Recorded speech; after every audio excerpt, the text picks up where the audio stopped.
Now let's talk about rare earths, the metals that power the modern world, the hidden ingredients in our phones, computers and missiles. Today, rare earths are the new front line of global competition. Every major economy is racing to secure them and build their own strategic stockpiles. And India is making its biggest move yet in this direction. New Delhi is preparing to make an announcement. It is planning a major expansion of its rare earth policy. The plan is to triple its spending on rare earth magnets.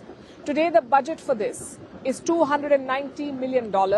India wants to increase this budget to $788 million. So from 290 to 788 million, it's a threefold jump. That's how much India is willing to spend to stock up on rare earth magnets. And what are they? What are these magnets? Think of them as the tiny powerhouses behind modern technology. These magnets are incredibly strong, stronger than the regular magnets that you place on your fridge. Rare earth magnets do not hold things together, they make them move. These magnets turn electricity into motion and motion back into electricity.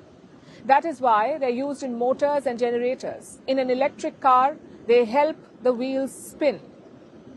In a wind turbine, they help capture energy from the wind. In your phone, they power the tiny vibration motor and speakers. And that is why these rare earth magnets are so critical. Today, this sector is dominated by China, but India wants to build its own supply. The aim of this plan is threefold. One is building domestic capacity. Two, reducing dependence on Chinese imports. And three, securing a place in the global race for strategic minerals.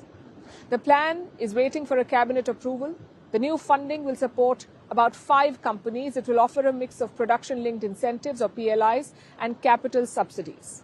Let's break that down for you. What are PLIs and capital subsidies? PLIs are quite simple. The government pays companies for making more. The more they produce, the more they earn in incentives. It is a reward for manufacturing locally instead of importing. Think of it as a performance bonus, but for factories. So when they make more in India, they get paid in cash for every piece of product they produce. It helps attract investors and it builds local industry faster. That takes care of PLIs. What about capital subsidies? This is support for setting up the factory itself.